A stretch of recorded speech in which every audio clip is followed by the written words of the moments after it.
Gracias por acompañarme nuevamente a grabar el episodio en esta ocasión que como ya se dieron cuenta por el título del mismo, pues tiene que ver con algo que a mí me pareció muy interesante. Y es que no puedo decir que sea la primera vez, pero quizá algo más o menos semejante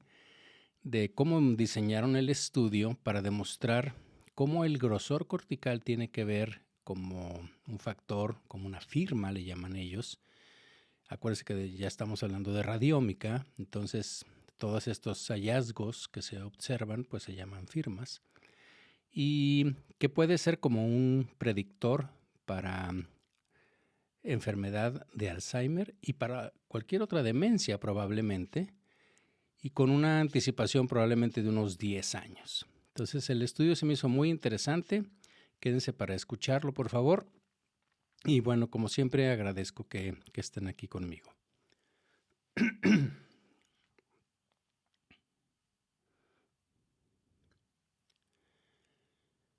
La estratificación temprana del riesgo de demencia clínica podría conducir a terapias preventivas. Acompáñenme a revisar este artículo en donde los autores identificaron y validaron una firma de imágenes por resonancia magnética para la enfermedad de Alzheimer y demencias relacionadas. Bienvenidos a Memorándum, un espacio que, pues como ustedes saben, lo tengo aquí para revisar la mayoría de las veces artículos científicos, obviamente de nuestra especialidad de radiología. A veces vemos editoriales, artículos de opinión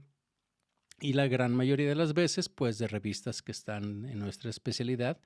Pero en ocasiones, como es el caso de hoy, vamos a revisar algo que se me hizo muy interesante, que es este artículo que está publicado en otra revista, no es una revista de la radiología, de hecho es el Journal de Alzheimer and Dementia, que es el journal oficial de la Asociación de Alzheimer y Demencia, y que lo publicaron muy recientemente, a finales del 2023, en diciembre 26. Es un artículo que está en línea y como siempre pues les voy a dejar el enlace en la descripción del episodio por si quieren accesarlo y tener más detalle sobre esto. Entonces, este es un artículo que está escrito por 4 o 5 autores que están en la Universidad de Texas, están en Boston, que tiene que ver con la Universidad de Harvard, y están también con la Universidad de California en Davis. Y es un artículo que probablemente les va a ser, a mí se me hizo muy interesante por la manera como está diseñado, por dónde hicieron, o sea, por las poblaciones en donde hicieron el estudio y los resultados que obtuvieron, sobre todo porque ya en esta época, básicamente toda la información que obtenemos de este tipo, que son firmas, que son radiómica, pues es a través de inteligencia artificial. Y si bien es cierto que aquí se utilizó un software para obviamente identificar pues, los voxels y la radiómica que se hizo, no se hizo a través de aprendizaje profundo, sino se hizo simplemente con el análisis de lo que daba el software para identificar básicamente la corteza cerebral. El título en español de este artículo sería algo así como una nueva firma de neuroimagen para la estratificación de riesgo de enfermedad de Alzheimer y demencias relacionadas en la comunidad. Y bueno, vamos a poner esto como siempre un poco en contexto y como sabemos, pues bueno, este estudio obviamente está hecho en Estados Unidos, entonces ellos se refieren mucho a Estados Unidos, pero creo que los impactos pueden ser básicamente globales, porque sabemos que pues un segmento cada vez mayor de la población en Estados Unidos, pero como les digo, creo que en todas partes, pues se está volviendo mayor, estamos envejeciendo y cada vez es más diverso en el sentido de que cada vez tenemos más factores de riesgo, que los que tiene una persona son diferentes a los otros. No nada más estoy hablando de la parte entre hombres y mujeres o razas, etnias, sino que simplemente el historial clínico de cada uno de nosotros, de cómo llegamos a la vejez. Y como hemos platicado en otros episodios, pues obviamente todo esto exige tener enfoques de medicina de precisión, medicina personalizada y obviamente radiología también de precisión, para reducir esta inminente carga que definitivamente va a ser hacia todos los sectores de salud pública que son las demencias de aparición tardía.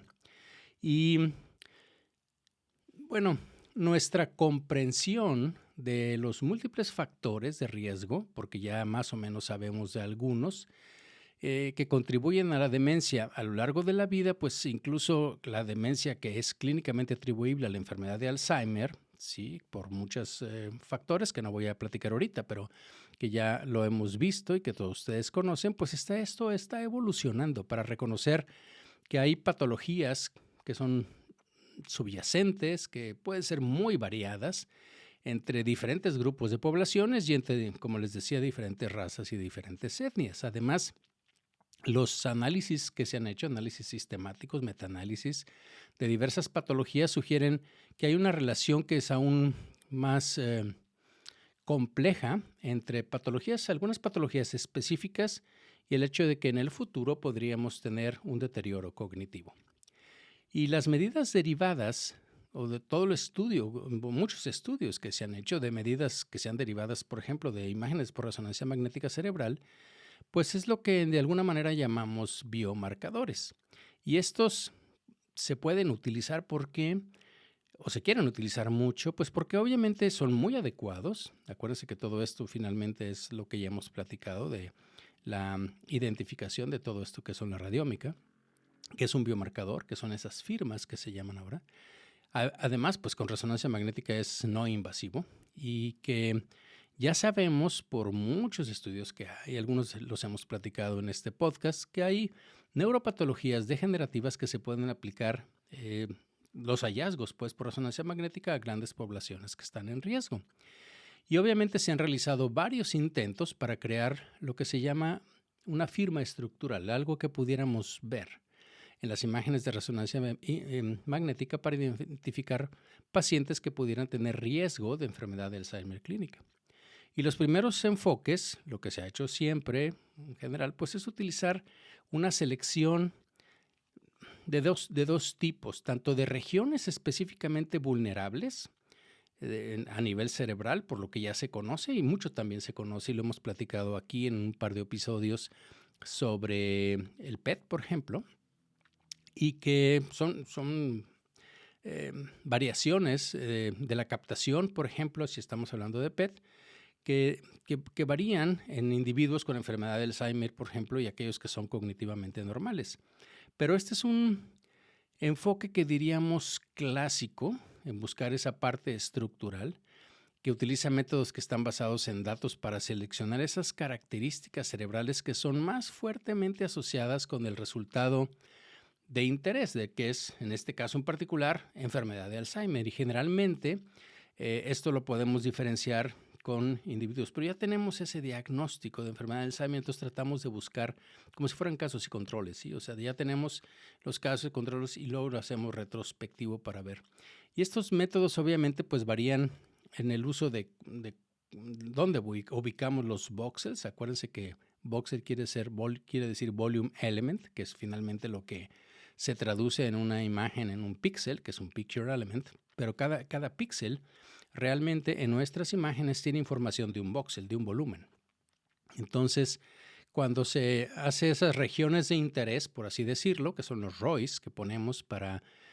cuantificar, para medir, que es lo que es en este caso T1, T2, coeficiente de difusión, en fin, varios parámetros que podemos medir, por ejemplo, en resonancia magnética, en las regiones de interés. Entonces, las técnicas que se usan de selección, pues muchas veces, como ya les decía en un principio, pues utilizan ahora prácticamente en todos los estudios inteligencia artificial, aprendizaje automático, la agregación de voxeles en regiones de esa firma. Y la otra de las cosas es de que les decía yo que esto era diferente o era clásico en dos aspectos. Uno es desde el punto de vista estructural,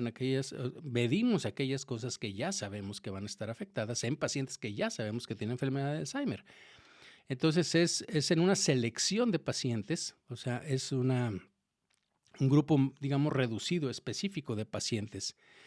Y de hecho, por ejemplo, ahí en el artículo mencionan una revisión reciente de varios métodos de aprendizaje profundo que encontró que hay una excelente discriminación, si lo hacemos desde desde ese punto de vista con inteligencia artificial entre cortes cognitivamente normales y aquellos que tienen enfermedad de Alzheimer. Sin embargo, la mayoría de estos estudios han, como les digo, utilizado muestras clínicas, por así decirlo, pacientes, pues,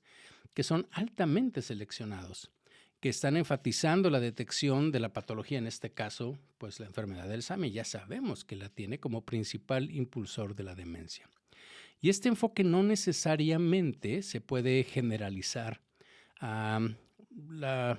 población diversa estadounidense y menos, pues obviamente del planeta, que supongo yo, de todas las etnias, porque tiene más probabilidades de tener múltiples patologías que contribuyan, por ejemplo, a la demencia, como les decía en un principio.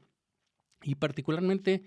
esto se ha visto por la cantidad y los sesgos que tenemos en personas que son no blancas, para quienes las patologías que son distintas de la enfermedad de Alzheimer pueden ser más comunes. Entonces, este estudio, el objetivo fue identificar y validar una firma de resonancia magnética, o sea, una cuestión radiómica, pues, un valor, obviamente resonancia magnética cerebral, en pacientes que tienen enfermedad de Alzheimer y pacientes que tienen demencias que están relacionadas. Esto en inglés es el ADRD, es Alzheimer Disease Related Dementias, ADRD, y que puede o que pudiera en un momento determinado esta firma predecir el desarrollo de demencia clínica, incluido, por ejemplo, lo que es el fenotipo de la enfermedad de Alzheimer, porque acuérdense que ya también hemos platicado de esto. De alguna manera, lo que estamos viendo nosotros es la expresión de algo, de una parte genética, de la expresión fenotípica, y esto lo hicieron ellos, por eso está la gente de Boston aquí, en una comunidad que seguramente todos ustedes ya han escuchado, que es el estudio de Framingham, que es el FHS, que es el Framingham Heart Study. Y esta es una corte que tiene muchísimos años a los que se les ha estudiado ya incluso generaciones, y la idea original pues era ver la asociación de ciertos factores con el riesgo cardiovascular, por eso se llama Heart Study, pero ya ahorita se tiene información de muchísimas cosas en esa población. Entonces ellos tomaron esa comunidad, pero además replicaron toda la metodología en una muestra comunitaria que es muy diversa de otro centro, que es el Centro de Investigación de las Enfermedades de Alzheimer de la Universidad de California en Davis. Entonces tomaron dos poblaciones y eso es interesante. No voy a entrar en todos los detalles como normalmente no lo hago. A los que estén interesados, pues evidentemente, como les dije, les voy a dejar el link. La metodología es muy interesante, las cuestiones muy específicas de los factores de resonancia magnética, no los voy a mencionar aquí, sino simplemente la parte conceptual. Entonces, bueno, voy a mencionar algunas cosas interesantes, pero en este estudio comunitario, como les digo, incluyó predominantemente participantes blancos no hispanos y que se identificaron, o la idea es que identificaron un biomarcador de neuroimagen fuertemente asociado con la incidencia de demencia por todas las causas. Sí, eso fue muy interesante, a diferencia de los otros estudios, y también por enfermedad de Alzheimer. Entonces, lo que hicieron, digamos, en la parte de metodología, imagínense que de esa población del Framingham, lo que hicieron son todos aquellos pacientes que tenían resonancia magnética de cerebro, que se los hicieron a muchísimos pacientes. Bueno, todos esos pacientes los siguieron y vieron cuáles siguieron y desarrollaron después de 10 años enfermedad de Alzheimer o alguna otra demencia, que no fuera necesariamente enfermedad de Alzheimer, y los otros que quedaron cognitivamente normales, que también tenían resonancia magnética y que también tenían un seguimiento a 10 años. Entonces, eso fue muy interesante, y lo mismo hicieron con la corte que les digo que estaba de enfermedad de Alzheimer de la Universidad de California en Davis. Entonces, esta firma o este conocimiento, digamos que es este valor, por así decirlo, se obtuvo mediante la aplicación de un método que se llama de permutación basado en voxels, o sea, básicamente se fueron midiendo diferentes áreas de grosor cortical, que entre paréntesis acabo de leer, bueno, el abstract de un artículo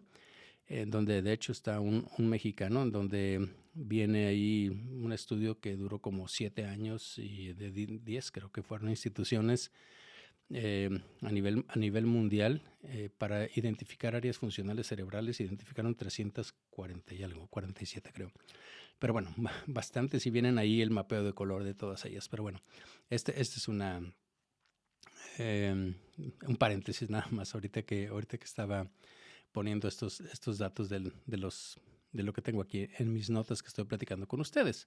Pero entonces, este estudio, como les digo, está diseñado para identificar, o lo diseñaron para identificar diferencias significativas en el grosor cortical de un subgrupo de participantes, en este caso con demencia por enfermedad de Alzheimer, en comparación con individuos de la misma edad, del mismo sexo, que se sabe que permanecían cognitivamente normales durante al menos 10 años después de su resonancia magnética, como les decía. Y luego la validación y la replicación posteriores de esta firma de ADRD, que les decía, se hizo en las 2 cortes, ¿ok? Que son cortes comunitarias. Si no son pacientes que tienen, sino es de una comunidad, y demostraron fuertes asociaciones con la incidencia, este grosor cortical que les digo, con la incidencia de demencia de todas las causas y también en particular de la enfermedad de Alzheimer. Entonces, cuando el espesor medido de la firma de las diferentes áreas corticales, que déjenme decirles, esto viene parte de la metodología, pero lo midieron en general en toda la parte de la corteza. Los que evidentemente salieron más afectadas, como lo voy a mencionar un poco más adelante también, pues tiene que ver con lo que ya sabemos del cíngulo, que es la parte mesial temporal y demás, pero la parte frontal también, claro, aunque ellos consideran que esto es algo más del envejecimiento normal, pero bueno, finalmente se replicó algo de lo que evidentemente ya sabíamos, ¿no? Como tal, pero aquí lo que ellos se basaron fue exclusivamente en medir el grosor cortical. Y cuando este espesor medio, en la firma esta que les digo, se consideró como una variable continua, o sea, nada más sino lo vieron como una variable continua, lo que vieron es que había una relación directa. Un mayor espesor se relacionó con una menor incidencia de demencia en ambas cortes, tanto en la de Boston como en la de California. Y estos resultados, que son confirmatorios, pues fortalecen aún más la aplicabilidad general de este hallazgo por resonancia magnética como una medida, o ellos lo que propone como una medida de riesgo para la aparición de demencia. Y la mayoría de las asociaciones se mantuvieron a pesar del ajuste que se hicieron para otras medidas de resonancia magnética, volúmenes totales del cerebro, del hipocampo, de la sustancia blanca. Independientemente de todas esas cosas, estas variables, que básicamente es el grosor cortical y la diferencia que hubo con la cognición, se mantuvo independientemente de esto, lo que respalda las, digamos, contribuciones únicas, por así decirlo, de la corteza para identificar a los individuos que están en riesgo de demencia futura. Y bueno, ¿qué más? Dice, pues el análisis de la firma esta que se hizo si lo dividimos por cuartiles, además hubo también, pues ya les digo que si vemos esa variable continua, pero si lo vemos por cuartiles, mostraron que el riesgo de demencia a 10 años entre las personas que estaban en el cuartil más bajo de la firma de ADRD, pues aumentó más de 3 veces para las cortes de Framingham y casi 6 veces para la corte de California. Y bueno, ellos en la discusión dicen que este mayor riesgo en la corte de California probablemente refleja que en esta corte incluyeron participantes con lo que ahora conocemos como el MCI, que es el deterioro cognitivo leve. Que cosa que no se utilizó porque no existe el diagnóstico o esa categoría no la pusieron en el estudio de Framingham. Entonces, como aquí pusieron más, por eso aparentemente, pues no nada más tuvo que ver 3 veces más, sino 6 veces más en esto. Y los individuos también que estaban en el cuartil más bajo de este ADRD, pues también tenían significativamente más probabilidades de recibir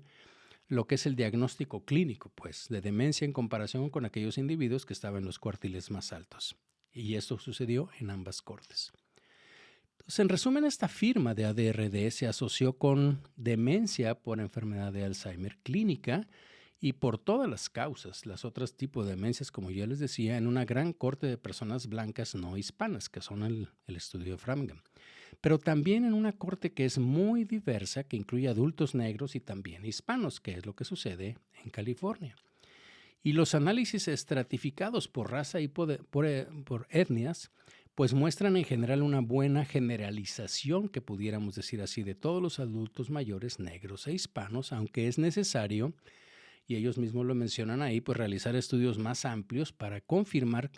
estos hallazgos, debido a que las muestras obviamente son más pequeñas, las que se incluyeron en este estudio, porque prácticamente para eso básicamente entraron en los de California,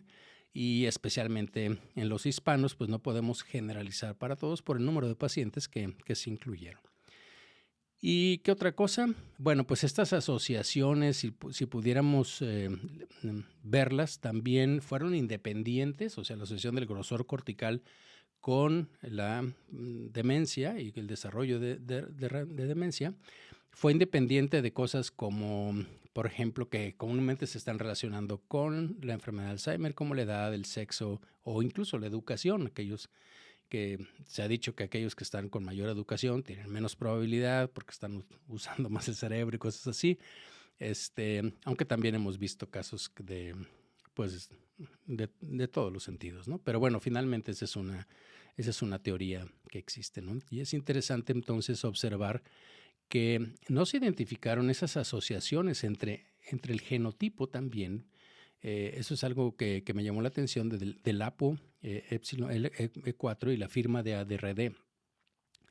Y esto sugiere, o sea, no había una asociación, no tienen todos los pacientes, no todos los pacientes tenían el APOE4, pero los que lo tenían no tenían esta asociación, y sugiere que existe, digamos, una débil o poca predisposición genética a la enfermedad de Alzheimer que contribuya a este fenotipo, es decir, al grosor cortical. No quiere decir que no haya una relación genética desde este punto, nosotros no lo podemos saber, pero simplemente esa parte no hubo una asociación, entonces quiere decir que esta parte genética no se relaciona precisamente del APOE4 con el grosor cortical.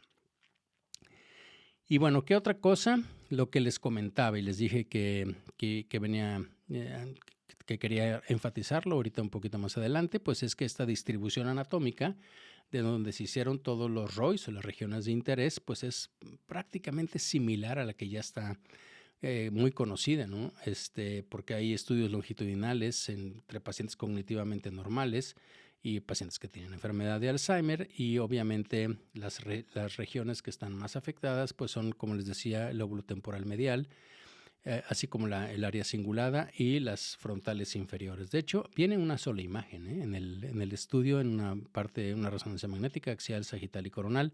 Un ejemplo de cómo coloreado en naranja fuerte, las partes que tienen más atrofia o menor grosor cortical, y comparado con los pacientes normales. Y también vienen unas gráficas de cómo se puede diferenciar francamente a lo largo del tiempo, cómo van los pacientes que no tienen alteraciones cognitivas con respecto a aquellos que sí tienen alteraciones cognitivas. Y como les decía, los autores creen que las regiones frontales reflejan un envejecimiento normal, que es distinto de lo que es la enfermedad de Alzheimer, y sus datos sugieren que son áreas de las otras de vulnerabilidad similar a las demencias que pueden ocurrir con enfermedad de Alzheimer o con cualquier otra patología que se asocia con demencia. Y la noción de estas estructuras cerebrales específicamente vulnerables y que están asociadas a determinadas enfermedades también, pues ya lo sabemos, lo hemos platicado aquí, al igual que la idea de que las diferencias en el grosor cortical podrían usarse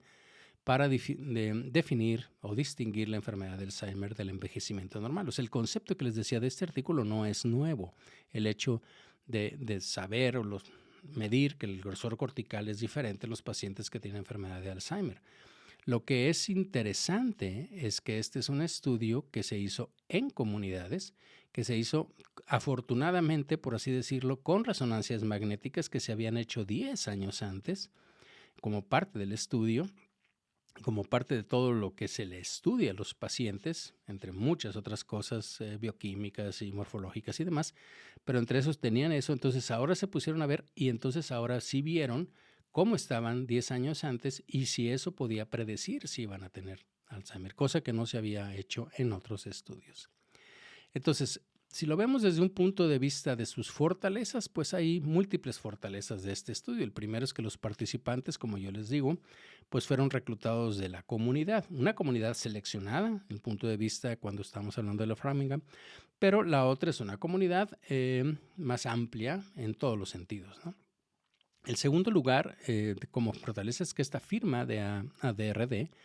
pues se desarrolló también en un grupo selecto de participantes que tenían enfermedad de Alzheimer, que era altamente probable en comparación, digo que tenían eso porque ninguno de esos, o no todos, pues, tenían un diagnóstico patológico, obviamente, o con algún biomarcador, pero tenían el diagnóstico clínico. Y se comparó, pues, obviamente, con aquellos que tenían clínicamente un riesgo muy bajo de tener demencia, ¿no? Y el tercer lugar es que el mismo método que hicieron para el Framingham se aplicó en un único momento para predecir la incidencia de demencia en las dos cortes, como les digo, y que no estaban superpuestas y que eran los participantes, sobre todo en la segunda, pues eran muy diversos. Pero este estudio, sin embargo, pues también pues no está exento de algunas limitaciones, o puede que tenga muchas limitaciones, pero algunas de las que mencionan ellos o que podemos identificar en primer lugar es que la muestra, obviamente la del Framingham, pues recibió evaluaciones de demencia menos frecuentes porque no estaban buscando eso, ¿ok? En cambio, en el otro, como les dije, pues era el Instituto de Enfermedad de Alzheimer de University of California en Davis. La segunda cosa de como debilidad es que la especificidad patológica, o sea, del ROI, pues no puede determinarse a partir de este estudio. O sea, simplemente vimos que tenía disminución de la cortical, pero no sabemos si ahí tenía amiloide, en fin, cosas que pudiéramos decir, esto es enfermedad de Alzheimer. Simplemente fue la correlación, la medición de esto. Y obviamente se requeriría mucho trabajo futuro para evaluar otros factores de riesgo y factores que puedan ser protectores, que puedan estar asociados a esta diferencia del grosor cortical. Y en tercer lugar, pues debido a la falta de especificidad que les estoy platicando, pues estos resultados no se traducen inmediatamente en que sean en objetivos preventivos o terapéuticos, ¿no? O ver eso. Sin embargo, a pesar de estas limitaciones, este estudio pues sí demuestra claramente la utilidad de identificar una región del cerebro de vulnerabilidad específica, en este caso es la corteza cerebral, y probar la asociación con la incidencia de demencia entre un grupo diverso de individuos que son reclutados de la comunidad. Entonces, como les digo, se necesita trabajo futuro para replicar estos hallazgos, evidentemente, en otros estudios comunitarios, y eso sería bastante importante, que fueran diversos, que fueran más amplios, así como también para identificar más claramente cuáles son los posibles factores de riesgo para futuras intervenciones terapéuticas y, sobre todo, preventivas. Entonces, resumiendo, en el estudio se presenta una amplia búsqueda bibliográfica sobre los biomarcadores derivados de imagen por resonancia magnética, muestran metaanálisis, análisis sistemáticos y que cómo estos biomarcadores son adecuados para la identificación de personas con riesgo de demencia. Sin embargo, la mayoría de los enfoques que se han utilizado, como yo les decía, han utilizado pues muestras clínicas, si podemos decir así, o poblaciones que son muy seleccionadas, y es poco probable que esto simplemente desde ese punto de vista se pudiera generalizar a poblaciones diversas, ya que presentan múltiples patologías que contribuyen a la demencia. Entonces, en los casos de estudio son muy seleccionados los criterios de inclusión, por así decirlo, como nosotros lo sabemos en la mayoría de los ensayos clínicos o estudios de imagen también. Y bueno, este estudio condujo a la identificación, como les decía, de un biomarcador que es característico, que es cortical, que es fuertemente asociado con la incidencia de demencias por todas las causas y también de enfermedad de Alzheimer. Como les dije, en una corte comunitaria que está bien caracterizada, como es la de Framingham, pero los resultados se replicaron en una corte independiente y que es mucho más diversa. Entonces, el presente trabajo desarrolló un marcador de neuroimagen robusto de la enfermedad de Alzheimer y las demencias relacionadas para la estratificación de personas en riesgo de demencia, que sería muy importante evaluar en otras poblaciones y con otros estudios, básicamente en otros países también. Y esto justifica realizar, pues como les digo, trabajos adicionales para identificar cuáles son los factores de riesgo, si es que los podemos ver, sobre todo si los vamos a ver en estas comunidades, que es el siguiente paso que ellos quieren hacer. Ver en ese grupo, sobre todo en el Framingham, que está bien controlado en todos los aspectos y pueden encontrar algún factor de riesgo asociado con esto. O alguna cuestión al otro lado, ¿sí? Alguna cuestión que fuera protectora y que estuviera asociado con estas diferencias en el grosor cortical entre los dos grupos de pacientes de la misma comunidad, en este caso, por ejemplo, de la comunidad de Framingham. Bien, pues este es el artículo que quería comentar con ustedes. Se me hizo muy interesante porque, pues, como les digo, no es la primera vez que se asocia el grosor cortical con la enfermedad de Alzheimer, pero sí parece ser el primer estudio que lo demuestra en una comunidad, que lo demuestra como un factor predictivo, como una cuestión de estratificación también, por los cuartiles o por los valores que pueden presentar, que lo presenta como un valor, ¿sí? Ahí vienen los valores, pero simplemente al que esté interesado, el que sea neuroradiólogo, pues evidentemente lo puede consultar si está abajo de 3, arriba de 6, en fin. Pero básicamente esa es la idea. Y creo que el hecho de que tampoco se utilizó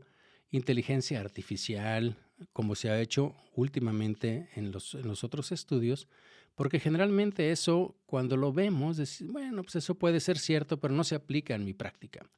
Y esto parecería, obviamente yo no soy neuroradiólogo, pero entiendo y sé que la medición cortical pues puede hacerse casi en la mayoría de los sistemas de PACS que tenemos ahorita, con algunos que son especiales y demás, pero creo que esta parte pudiera en un momento determinado ser muy interesante si la pudiéramos empezar a aplicar en nuestra práctica diaria. Bien, pues espero que les haya gustado, que les haya parecido interesante y analicen este estudio, vean si les parece también aplicable en su práctica y por favor les agradecería como siempre que me dejen sus sugerencias, sus comentarios, qué piensan de esto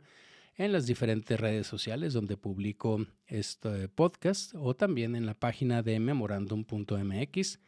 o en mi correo electrónico de memoelizondo@memorandum.mx, como ustedes ya lo conocen. Pues muchas gracias por su atención y nos escuchamos en la próxima. Ustedes que se quedaron conmigo en el canal de YouTube, muchas gracias.